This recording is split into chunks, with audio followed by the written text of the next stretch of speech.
Kingsley et Deborah étaient un couple magnifique. Ils s'aimaient profondément, et même lorsque Deborah était enceinte jusqu'au cou, Kingsley ne cessait de lui prodiguer des mots d'encouragement tout au long de cette période. Mariés depuis 4 ans, ils avaient un fils ensemble, nommé Faye. Bien sûr, aucun mariage n'est à l'abri des désaccords et des querelles, mais Kingsley et Deborah avaient pour principe de toujours résoudre leurs différends avant de se coucher. Kingsley aimait Deborah et leur fils d'un amour sincère, et ils vivaient en paix et en harmonie. Mais un jour, les choses prirent une mauvaise tournure. Ce matin froid, alors que Kingsley s'apprêtait à partir au travail, il se tourna vers sa femme et lui murmura des mots doux. « Ma chérie, l'amour que j'ai pour toi se renouvelle chaque jour, comme une fleur fraîchement éclose. Ne t'inquiète pas, nous vivrons cette grossesse ensemble, comme la précédente. Tu es ma joie et mon battement de cœur. Je te promets de te protéger, toi et notre fils Faye. Je t'aime profondément. » Deborah, le regard fixé sur son mari, rougissait, un sourire éclatant illuminant son visage. Elle continua de sourire tandis qu'il la serrait contre lui. « Mon amour, quand tu auras accouché, je te promets de t'offrir une nouvelle voiture, » ajouta Kingsley. Deborah, folle de joie, leva les bras en signe de bonheur et serra Kingsley contre elle. « Tu es le meilleur mari du monde, mon roi, » dit-elle. Quelques minutes plus tard, Kingsley quitta la maison. Il était déjà midi. L'air était calme, c'était un samedi, et le marché était assez paisible. Kingsley consultait son livre de comptes quand un appel vint bouleverser sa journée. Il décrocha. « Bonjour monsieur, excusez-nous de vous déranger. »« Oui, bonjour, » répondit-il.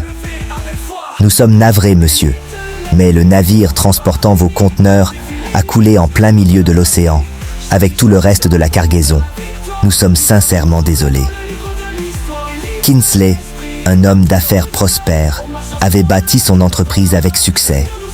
Sur les conseils d'un ami, il avait contracté un prêt auprès de la banque pour donner un nouvel élan à son entreprise et atteindre de nouveaux sommets. Lorsque Kingsley parla à sa femme des conseils de son ami, elle lui conseilla de ne pas prendre le prêt.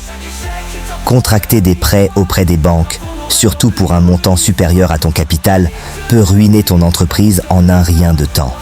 Lui dit Deborah. Cependant, Kingsley avait reçu une offre alléchante de l'étranger. Une entreprise voulait vider son entrepôt et cherchait un acheteur pour tout vendre à un prix dérisoire.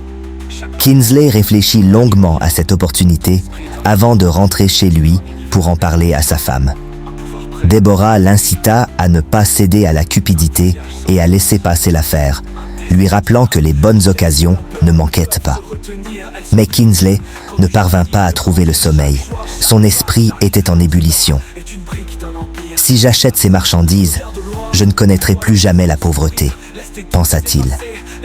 Il se souvint alors du conseil de son ami concernant le prêt bancaire et, cette nuit-là, prit la décision d'emprunter.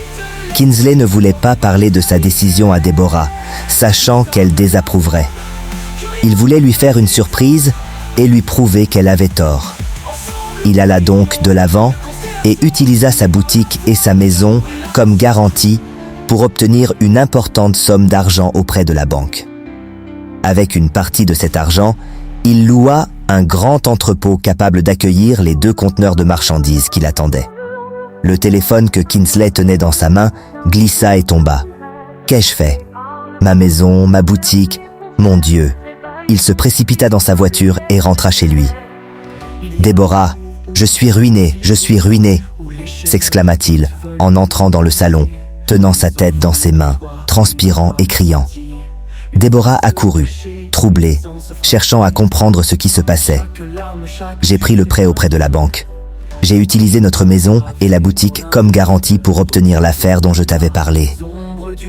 Maintenant, les conteneurs ont coulé dans la mer. » Deborah, le regard empreint de tristesse, le prit dans ses bras en tentant de le consoler, des larmes coulant également sur ses joues.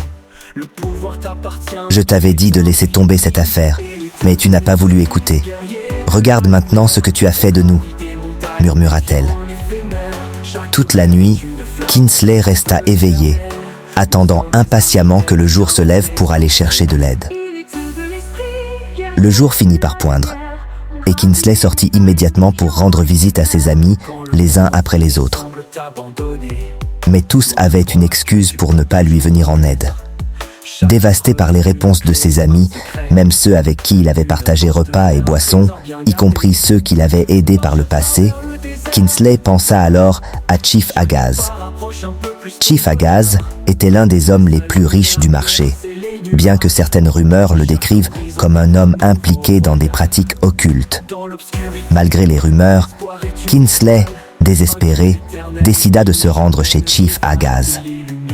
Ce soir-là, il se présenta au somptueux manoir de Chief Agaz et attendit jusqu'à ce que celui-ci vienne le recevoir dans son majestueux salon. Après avoir écouté son histoire, Chief Agaz déclara qu'il n'accepterait de l'aider qu'à condition que Kinsley rejoigne sa secte secrète. Kinsley refusa catégoriquement, affirmant qu'il ne souillerait pas ses mains, puis quitta la demeure de Chief Agaz pour rentrer chez lui. Les semaines se transformèrent en mois, et la situation de Kinsley se détériora tellement qu'il dut vendre sa voiture pour régler certaines dettes. L'échéance du prêt arriva, et les autorités bancaires vinrent saisir sa boutique sans écouter ses suppliques. Rongé par la honte, Kinsley obtint un délai de 2 jours, avant qu'il ne revienne pour saisir également sa maison. Désespéré, il retourna une nouvelle fois voir ses amis, les suppliant de lui venir en aide, mais tous affirmèrent qu'il n'avait pas d'argent à lui prêter. La veille du jour où il allait être expulsé de sa propre maison, Kinsley ne parvenait pas à trouver le sommeil. Après mûre réflexion, il décida d'aller voir Chief Agazi. Il ne pouvait pas laisser sa femme enceinte et son enfant souffrir. Kinsley se rendit chez Chief Agazi et lui annonça qu'il était prêt à accepter son aide et l'offre qui lui avait été faite. Il lui expliqua qu'il ne pouvait pas perdre sa maison et qu'il avait besoin de son aide de toute urgence. Chief Agazi sourit et lui demanda d'attendre un moment. Il revint avec un grand miroir et un bâton enroulé d'un tissu rouge. Il dit à Kinsley de frapper le miroir 3 fois avec le bâton et de boire ensuite dans une coupe qu'il plaça sur la table. Kinsley s'exécuta et, étonnamment, le miroir ne se brisa pas. Il but ensuite dans la coupe, comme Chief Agazi l'avait instruit. Chief Agazi sourit et sortit un sac d'argent. « C'est tout ?» demanda Kinsley en souriant timidement.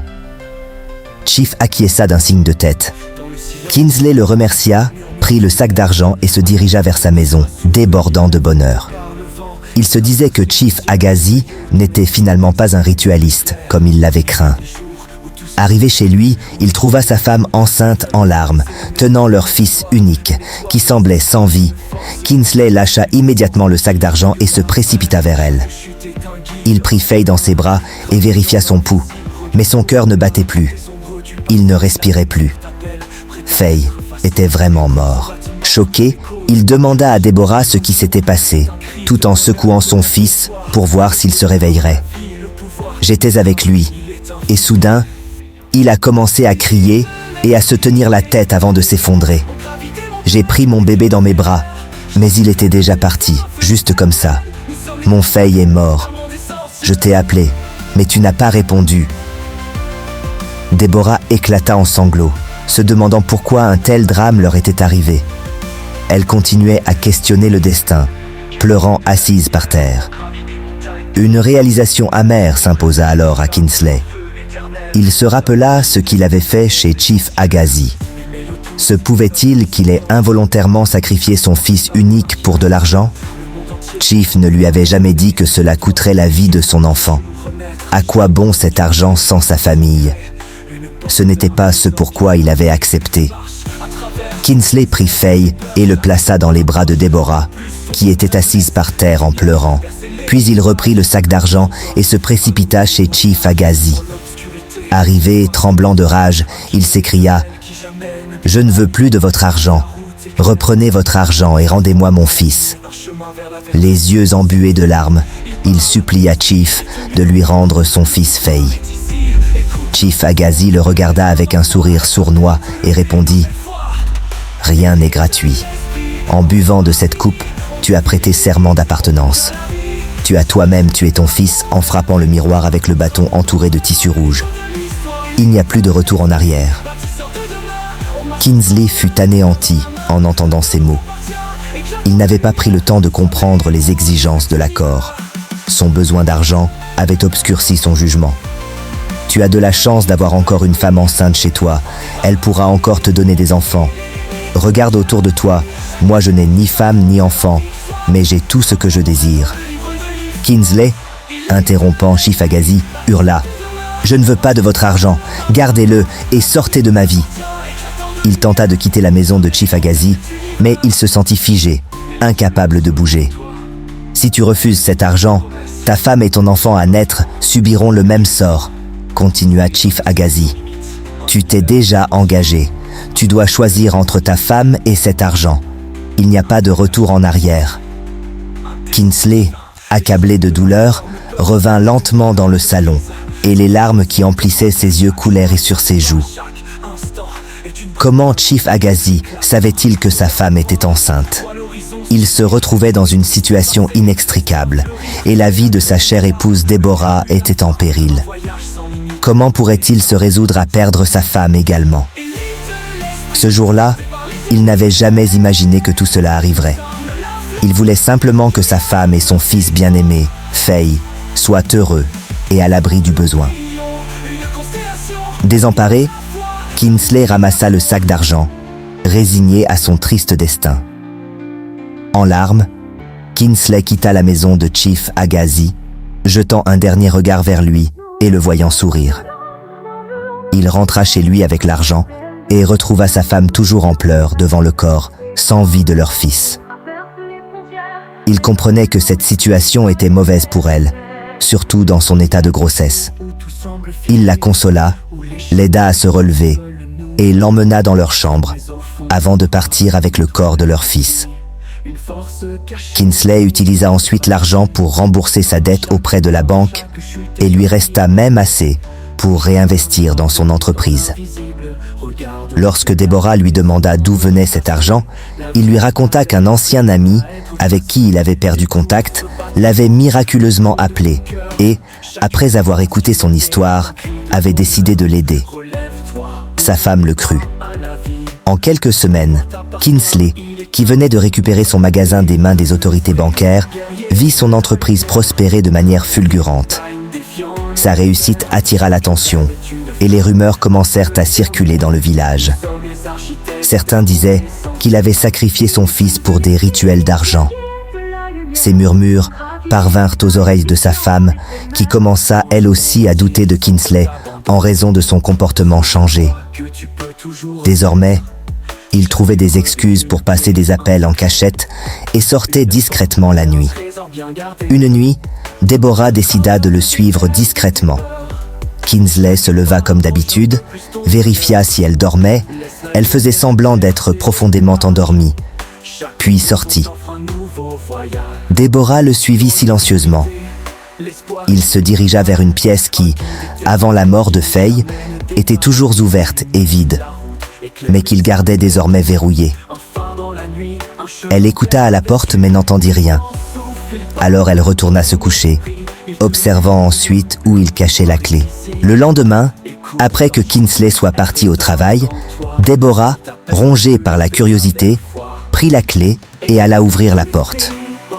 Une étrange sensation la retenait, mais elle trouva finalement le courage d'entrer. La pièce était sombre, avec des rideaux noirs et des objets mystiques disposés un peu partout, une odeur nauséabonde régnant dans l'air. Elle avança dans la pièce et découvrit, avec horreur, un petit cercueil posé là, contenant son fils, Faye. Au même moment, Kingsley ressentit un malaise inexplicable, alors qu'il se rendait à son magasin. Il appela sa femme plusieurs fois, mais elle ne répondit pas. Paniqué, il fit demi-tour et retourna chez lui. Pendant ce temps, Deborah, terrifiée et submergée par la douleur, retenait ses cris en se couvrant la bouche, les larmes dévalant son visage. Elle n'arrivait pas à croire que son propre mari était responsable de la mort de leur fils. Pourquoi Kingsley lui avait-il fait cela? Sous le choc, Deborah essaya de reculer, mais elle glissa et tomba lourdement au sol. Sa douleur s'intensifiait, son ventre et sa taille la faisant atrocement souffrir. Elle resta allongée, dévastée. Une pensée lui traversa alors l'esprit. Si Kingsley avait pu sacrifier leur fils, il pourrait également la tuer elle. Elle ne pouvait plus lui faire confiance. Rassemblant ses forces, Deborah se releva au moment où elle entendit une voiture entrer dans la cour. C'était Kingsley. Elle essuya rapidement ses larmes, referma la porte, remit la clé à sa place et s'allongea dans le lit. Kingsley entra et la trouva en train de pleurer. Il s'approcha d'elle et lui demanda pourquoi elle pleurait. Deborah répondit qu'elle avait glissé dans leur chambre et que son ventre lui faisait mal. Kingsley prit le temps de lui masser la taille pour apaiser sa douleur, mais plus elle le regardait, plus les larmes coulaient, se demandant où les choses avaient mal tourné. Kingsley avait toujours été un mari aimant. Que s'était-il passé? « Chérie », l'appela-t-elle d'une voix tremblante. « Oui, mon amour », répondit Kingsley, mais une peur dans son regard trahit qu'il n'était pas aussi serein qu'il le prétendait. Deborah décida de ne rien dire et répondit simplement qu'elle irait mieux et qu'il pouvait partir. Kingsley, inquiet, essuya ses larmes avec son doigt, tenta de l'embrasser, mais elle détourna la tête, confirmant ses doutes que quelque chose n'allait pas. Il l'embrassa sur le front, poussa un soupir et sortit de la chambre en feignant un sourire. Restée seule, Deborah était en proie à l'angoisse. Comment pourrait-elle continuer à vivre sous le même toit que son mari, maintenant qu'elle savait qu'il avait tué leur fils? Elle était enceinte et devait bientôt accoucher. Si elle décidait de fuir, où irait-elle? Si elle se réfugiait chez ses parents, Kingsley viendrait la chercher. Elle se demandait quelle voie choisir pour se sortir de cette situation inextricable. Plus Debbie tentait de répondre aux questions qui la tourmentaient, plus celles-ci se multipliaient. Elle prit son téléphone pour appeler ses parents et leur révéler ce qu'elle venait de découvrir. Mais une pensée l'arrêta. Kingsley pourrait finir par tuer ses parents également. Désemparée, Debbie se retrouva sans solution. Pendant ce temps, Kingsley arriva à son lieu de travail, mais il n'était pas tranquille. Il n'avait jamais vu une telle peur dans les yeux de sa femme auparavant. Quelque chose n'allait vraiment pas avec elle, mais quoi? Cela faisait déjà un moment qu'ils avaient perdu leur fils Faye. Cependant, si c'était bien la mort de Faye qui la troublait, pourquoi Deborah avait-elle détourné son visage lorsqu'il avait essayé de l'embrasser? Soudain, un appel de Chief Agassi interrompit ses pensées.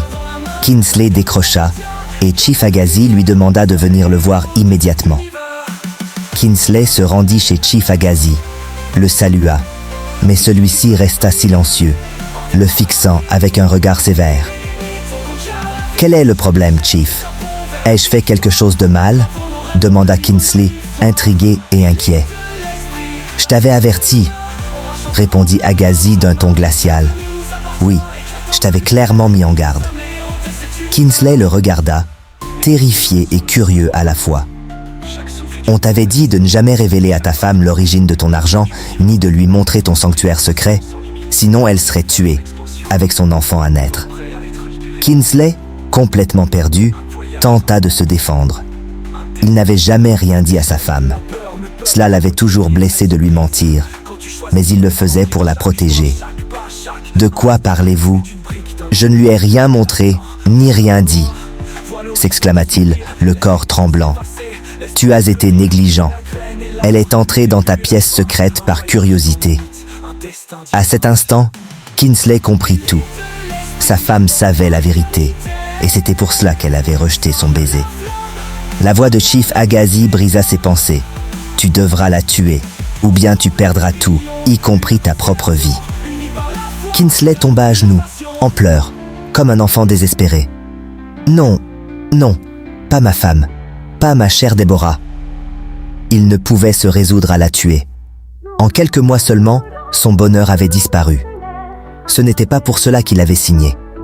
Comment en était-il arrivé à un tel point de non-retour? Rampant à genoux, les larmes coulant sur ses joues, il supplia Chief Agazi, les mains jointes. « Je vous en prie, épargnez ma femme. Je vous supplie, épargnez-la. Tu as 24 heures pour le faire toi-même, sinon tu perdras ta vie et ta maison. » répondit froidement le chief en sortant de la pièce, laissant Kingsley effondré. Allongé sur le sol de la maison de Chief Agazi, il revivait tous les doux souvenirs qu'il avait partagés avec sa femme et son défunt fils. Il se rappela combien de fois sa femme l'avait soutenu avec amour, l'encourageant jusqu'à ce qu'il progresse dans ses affaires. Elle avait toujours été une source de paix pour lui. Il se souvint également de son avertissement à propos de l'affaire qui l'avait entraîné dans ce gouffre. « Qu'ai-je fait ?» se murmura-t-il. Assis sur le sol, il se mit à réfléchir. Si tuer sa femme était la solution, alors à quoi bon toute cette richesse? Et si lui-même ne la tuait pas, elle serait tout de même assassinée par Chief Agazi et lui aussi perdrait la vie. Kingsley se releva, essuya ses larmes et prit une décision. Il allait tout expliquer à sa femme pour qu'ils cherchent ensemble une solution. Kingsley quitta la maison de Chief Agazi, monta dans sa voiture et se dirigea vers chez lui. Lorsqu'il arriva chez lui, Kingsley entra dans le salon et appela sa femme, mais personne ne répondit. Il se rendit dans leur chambre, mais elle n'était pas là non plus. Il essaya de l'appeler sur son portable, mais son téléphone était éteint. Le cœur de Kingsley se mit à battre plus fort et les larmes dans ses yeux se tarirent. Il commença à parcourir chaque pièce de la maison, l'appelant sans relâche, mais il n'y avait aucun signe d'elle. Cela ne faisait que 2 heures qu'il l'avait laissée sur le lit. Désemparé, il se demanda où elle pouvait bien être. Il ne pouvait même pas appeler ses beaux-parents, sachant qu'il lui restait seulement 24 heures pour la tuer. Sous peine de voir leur vie à tous les deux mise en péril, Kingsley, rempli d'émotions, retourna dans sa chambre, prit les clés de la pièce secrète et se dirigea vers celle-ci. Ses mains tremblaient de peur et de colère mêlées. Il finit par donner un coup de pied dans la porte, la faisant voler ouverte. Perdu dans sa rage, il renversa tout ce qui s'y trouvait arrivé devant le cercueil contenant le corps de son fils Faye. Il sentit ses forces l'abandonner et s'agenouilla en larmes. Après quelques minutes, il se releva, prit le cercueil et commença à sortir dans la cour sans savoir exactement où il allait. Son téléphone se mit à sonner, mais il ne voulait pas répondre. Puis il se rappela qu'il cherchait sa femme. « Ma femme » murmura-t-il en répondant finalement. « Allô, Déborah » dit-il avec anxiété. « Allô, Kingsley, ici le pasteur Joel. » Kingsley ouvrit les yeux, se rendant compte qu'il avait oublié Dieu depuis que ses affaires avaient commencé à prospérer. Pas étonnant qu'il n'ait pas pensé à prier pour demander de l'aide. Comment le pasteur Joel avait-il su qu'il était en crise? « Vous êtes toujours là ?»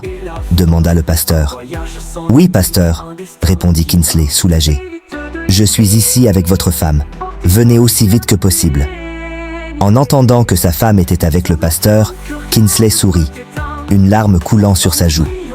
Il raccrocha, monta dans sa voiture et se rendit chez le pasteur. Arrivé chez le pasteur, il trouva sa femme Déborah en pleurs. Déborah savait que seul Dieu pouvait sauver sa famille et se réfugier chez ses parents ne ferait qu'aggraver la situation. Elle avait donc contacté le pasteur Joel, qui lui avait dit de venir chez lui pour lui raconter toute l'histoire. Kingsley se précipita vers elle, l'enlaça et commença à lui présenter des excuses, en sanglotant. « Je ne savais pas, Déborah. Je ne savais pas que cela coûterait la vie de notre Faye. Pardonne-moi. » Le pasteur Joel posa ses mains sur les épaules de Kingsley et le releva. Ce n'était pas le moment de pleurer, mais de se repentir. Si tu es sincèrement désolé pour tes péchés et prêt à te repentir, Dieu est prêt à te pardonner. dit le pasteur. Es-tu prêt à renoncer à tout ce que tu as acquis par l'intermédiaire du diable? Demanda le pasteur. Kinsley acquiesça, les yeux embués de larmes. Oui, je suis prêt à tout abandonner. Tout ce que je veux, c'est que ma femme et mon enfant à naître soient en vie. Kinsley serra sa femme contre lui. Le pasteur Joel prit la famille par la main et commença à prier avec eux. Après quelques minutes de prière, il les oignit tous deux d'huile et leur demanda de rester avec lui jusqu'à l'expiration des 24 heures fatidiques. Une fois ce délai écoulé, et voyant que le couple était toujours en vie, le pasteur leur dit qu'ils pouvaient rentrer chez eux sans crainte. Il les oignit à nouveau et les laissa partir. De retour devant leur maison, Kinsley et Deborah virent une foule massive rassemblée devant leur portail. Deborah, perplexe, se demandait pourquoi tant de monde était là. C'est alors que Kinsley se souvint de ce qu'il avait fait la veille. Il avait sorti le cercueil de leur fils dans la cour, avant de recevoir l'appel du pasteur et de partir précipitamment. Les prières du pasteur avaient sans doute détruit les charmes qui empêchèrent le corps de se décomposer. Et l'odeur en avait alerté les voisins, attirant une foule curieuse. Kinsley arrêta la voiture, submergé par le remords. La voix de sa femme lui semblait lointaine, comme étouffée par la guerre qui se livrait dans sa conscience. Il ferma les yeux, prit une profonde inspiration, puis avança. La foule en colère l'arracha de sa voiture et le tira dehors. Ils n'attaquèrent pas Deborah, car elle était enceinte. Et Kinsley cria qu'il était le seul coupable et qu'il devait laisser sa femme tranquille.